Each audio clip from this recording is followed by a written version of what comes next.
Hi there, this is Angel Rivera, the Itinerant Librarian. I'm coming with another library book haul where I highlight a few new books that we have recently acquired here at Hutchins Library that I think I might like to read at some point down the road. So, without further ado, I got looks like 11 books today. And it's a little bit of everything: fiction, nonfiction, even a graphic novel. So, let's go ahead and get started. The first one I grabbed is the graphic novel. This is Trouble at Coal Creek by Austin Sauerbrey. Apologize in advance for the last name.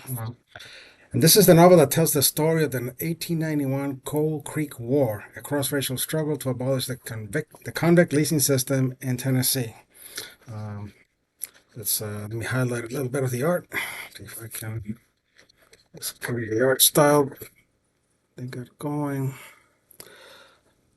It's published by Haymarket Books. And we probably got it because we do have an interest in books from the Appalachian region and dealing with Appalachian history and things like that. So I'm sure that's part of why we have this. So as I read it, and the others I got to highlight I'll have a post on my blog and maybe another 5 reviews. So this is Trouble at Coal Creek, published by Haymarket Books. So that's the first one. Next, keeping up a bit with American affairs. This is Black Gold, The Rise, Reign, and Fall of American Coal. Right there. This one is published by the University of California Press. And a little bit about the book: Coal's central role in America's history and its ongoing threats in the climate crisis. Coal's history and heritage are fundamental to understanding its legacy of threats to America's well-being. As the industry develops, so the clashes between powerful tycoons, coal miners, and innocent families. Exploitation and avarice lead to victimization, deadly violence, and ultimately the U.S. labor movement. Given that big coal is trying to make a comeback these days, I thought this might be a timely thing to read. Again, I'm sure we acquired it in part because it has regional interest to it.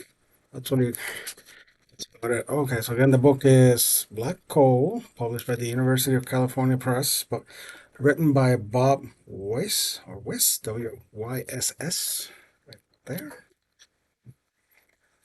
Next, I got a couple of books and fiction. Here's one I've been curious about for a while in part because I follow the author on social media and he self-promotes quite a bit, which is fine. I mean, you gotta make a living somehow, right? Anyhow, the book sounds interesting in part because it's a setting that's dear to me, and it's a House of Bone and Rain by Gabino Iglesias. As I said, I've been keeping my eye on this for a while, and we finally got it here at the library, so I'm hoping to read it. This is published by Mulholland Books, which is part of Little Brown and Company. It usually will fall under my boycott of certain publishers. You can check my blog for that. But since the library bought it, that makes it an exception because I need to promote it. So I'll probably be reading it and let you know. So I've been looking forward to this one. It's House of Bone and Rain by Gavin Iglesias.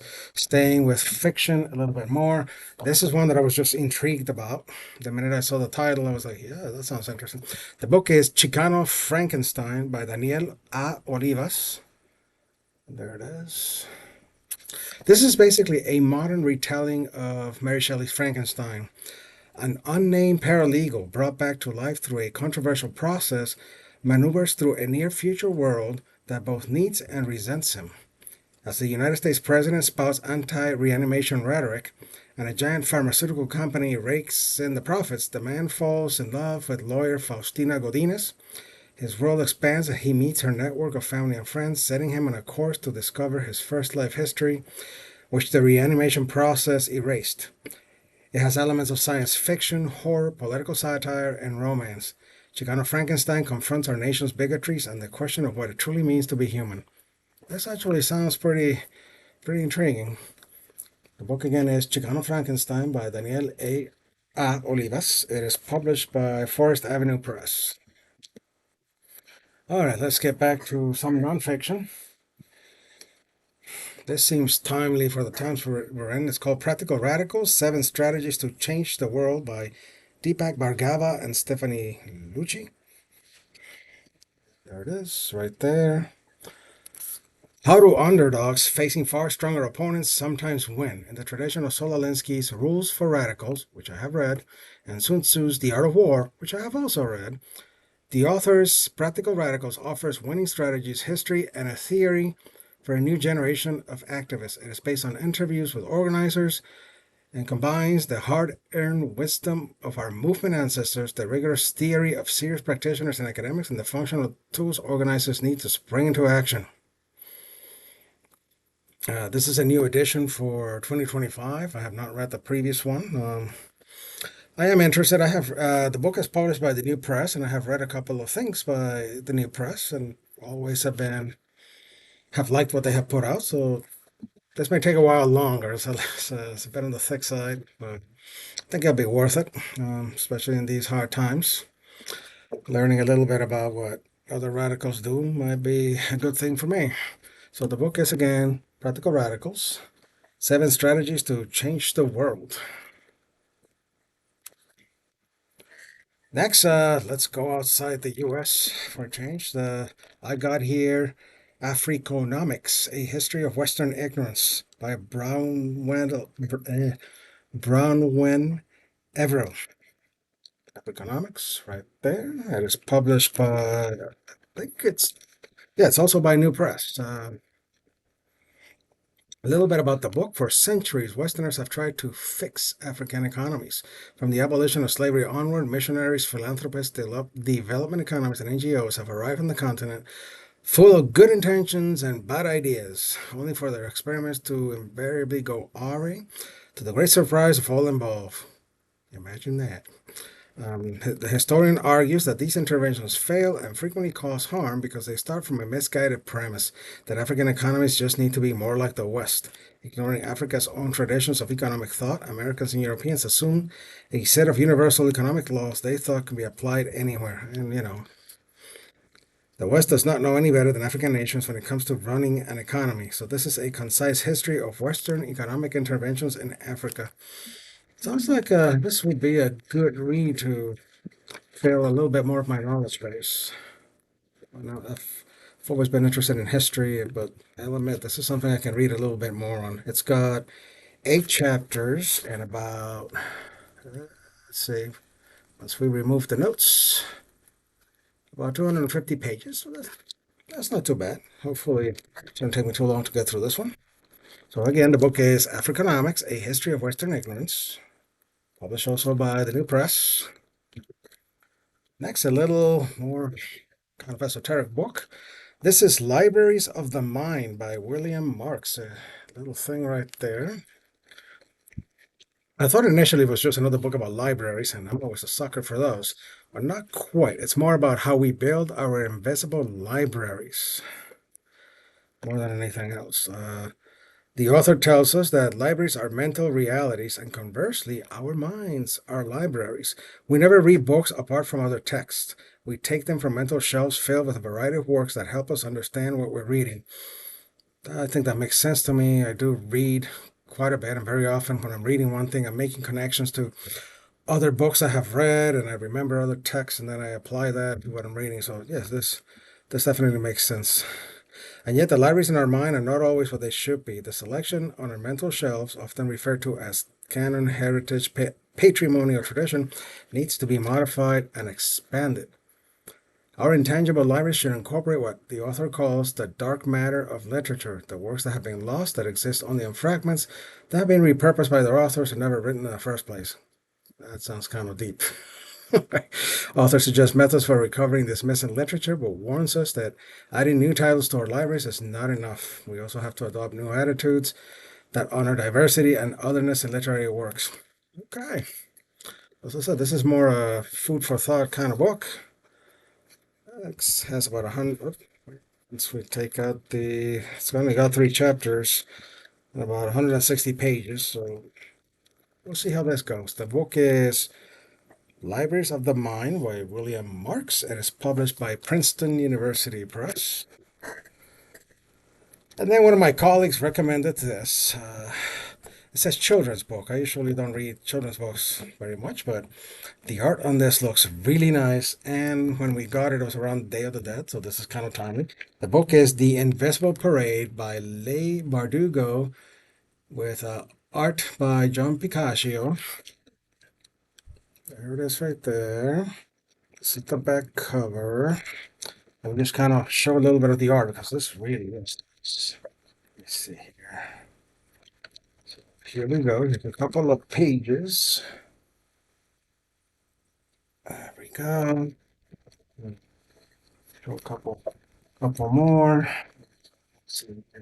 Oh, it's got this big fold out in the middle. Let's touch this, and then when you open it, I don't think me showing it on the screen here does it justice, but kind of gives you an idea. So yes, the minute my colleague recommended this, I figured take a chance on it. So I'm hoping to read this sooner rather than later. The book again is The Invisible Parade.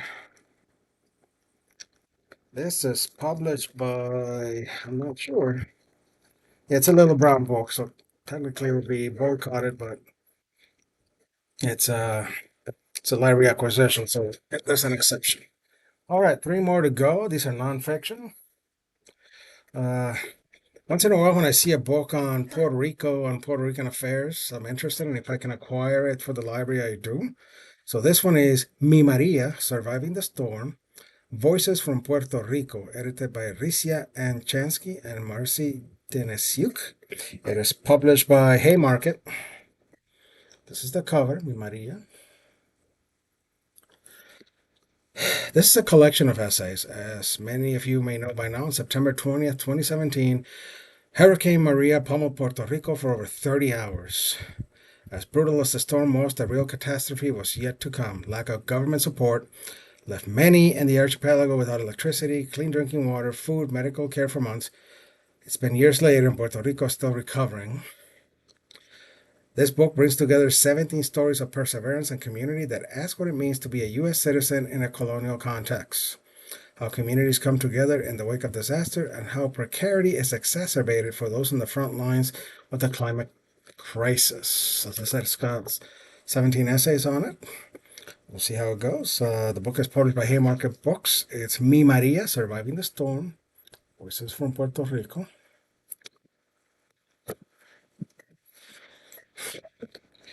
Here's another one on poverty.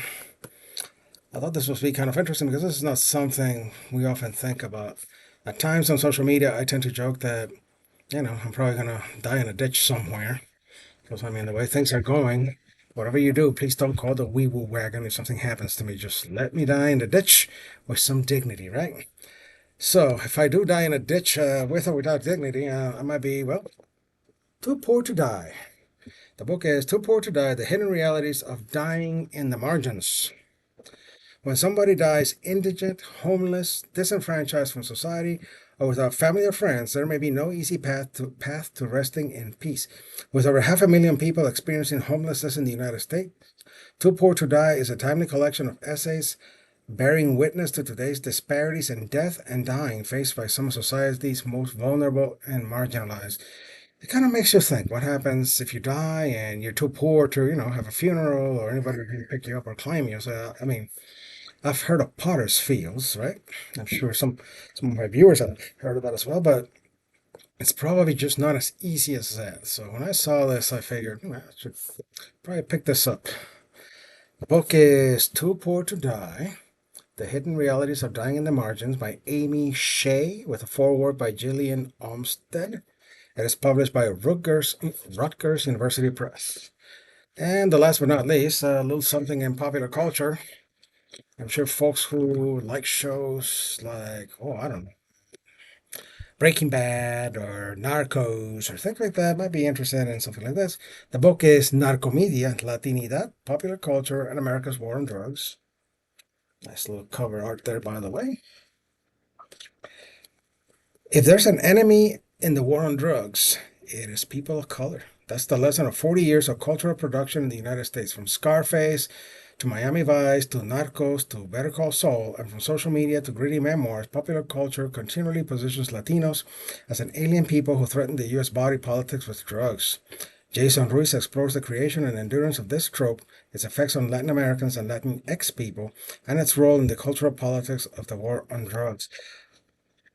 I think I was the one who ordered this in part because I'm always interested in adding pop culture things to our library, and it deals with Latino culture, and we're kind of expanding Latinx studies here on campus, so I figured this might be of interest. The book again is Narcomedia, Latinidad, Popular Culture, and America's War on Drugs by Jason Ruiz. It is published by the University of Texas Press. And there you have it, ladies and gents. That's 11 books that we have acquired this month or so here at Hutchins Library that I am hoping to read sooner rather than later. When I do, you'll find a review on my blog, as always, the Itinerant Librarian. And for some of them, or if not all, I'll have an under 5 review here on the channel at some point.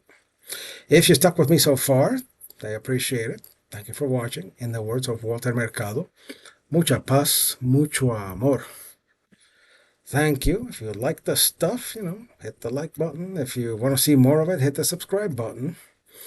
And hopefully you'll be back for the next time. Thank you. Have a great day. Bye-bye.